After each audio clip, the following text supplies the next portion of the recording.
Alors, voilà quelques explications au sujet du noyau. Donc, vous ne deviez pas faire la fiche technique du noyau, c'était celle qui vous était donnée en exemple.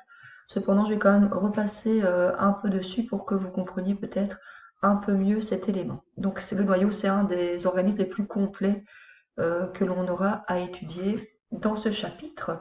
Alors, les documents auxquels vous devez vous référer sont la vidéo que je vous avais posté sur Classroom hier. Également le document 3 qui se trouve à la page 41 de votre livre. Je vous invite vraiment à bien regarder ces documents-là parce qu'ils vous permettent de bien visualiser si je n'ai pas refait tous les schémas. Donc ces schémas sont importants. Et puis finalement, je me suis également basée sur la synthèse qui se trouve à la fin de ce chapitre. Alors, à quoi ressemble un noyau dans la cellule? Eh bien, il faut déjà savoir que le noyau, c'est l'organique le plus imposant dans la cellule. Alors, la cellule végétale, il y a une petite nuance parce que la vacuole est très très grosse, mais par rapport aux autres organites, mis à part la vacuole dans cette situation, le noyau est vraiment très imposant. Il a un diamètre de plus ou moins 5 micromètres. Alors, il est délimité par une membrane qui est également composée d'une double couche de phospholipides, tout comme les autres organites membraneux.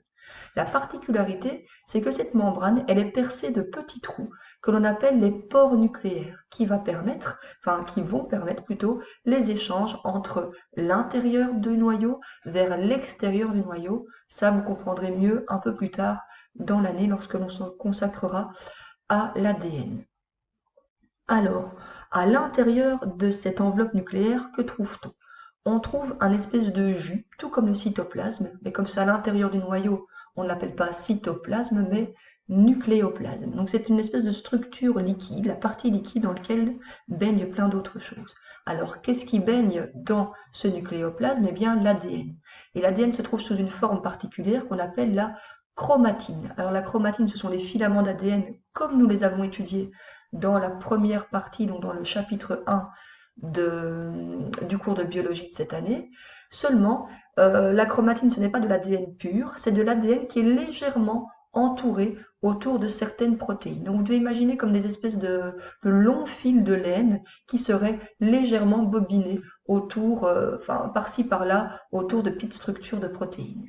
Et il existe deux catégories de chromatine.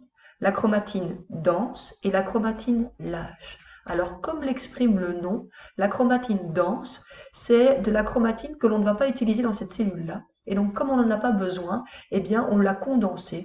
On a fait une pelote avec tous ces fils qui est quand même fort compacte. Et puis, d'autre part, on a la chromatine lâche. Donc, c'est la partie de l'ADN qui va être utilisée par cette cellule-là en particulier. Et comme on a besoin d'aller trifouiller dans cet ADN, d'aller voir ce qui s'y trouve, eh bien, ces fils sont un peu moins condensés, ils sont un peu plus faciles d'accès. Ça, c'est la chromatine lâche.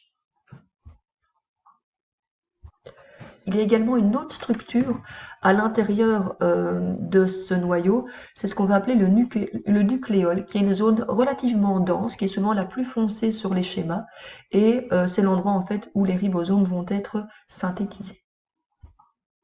Alors si vous devez représenter un noyau vous-même, on le représente souvent sous cette forme-là, c'est-à-dire que l'on délimite le noyau par sa membrane nucléaire, par son enveloppe nucléaire, pour être plus précis. On la perce de petits trous qui sont en fait les pores nucléaires. À l'intérieur, on peut grisonner légèrement l'intérieur pour montrer qu'il s'agit du nucléoplasme. Et puis, les éléments que l'on doit vraiment indiquer, c'est tout d'abord le nucléole que vous représentez comme une zone beaucoup plus foncée, plus dense. Et d'autre part, vous avez de la chromatine. La chromatine, vous voyez, j'ai fait des fils plus rapprochés les uns des autres. Je l'appelais ma chromatine dense. Et puis après, j'ai certains fils comme ça, encore de la chromatine qui, elle, est plus relâchée. Et je vais l'appeler la chromatine lâche. Alors, à quoi sert ce noyau? Eh bien, ce noyau, je vous l'ai déjà expliqué, il contient l'information génétique. Donc, en fait, il contient l'ADN. Son but, c'est vraiment ça, c'est d'isoler l'ADN par rapport au reste de la cellule pour une plus grande protection. Donc, c'est vraiment, son rôle, c'est de contenir l'ADN et le préserver au maximum. Deuxième chose quand même, on voit que le nucléole qui est contenu également dans le noyau, lui, intervient dans la synthèse des ribosomes. Donc le noyau intervient également dans la synthèse des ribosomes. Et alors, où trouve-t-on ce noyau? Eh bien, le noyau se trouve dans toutes les cellules animales et végétales. En fait, le noyau se trouve dans toutes les cellules eucaryotes, comme on l'a vu au début du chapitre. Les cellules prokaryotes sont des cellules plus primaires, plus primitives, qui ne contiennent pas de noyau. Par contre, toutes les cellules eucaryotes, qu'elles soient animales ou végétales, contiennent un noyau. Au niveau des cellules animales, vous verrez quand même souvent le noyau assez centré dans la cellule et occuper une place majoritaire.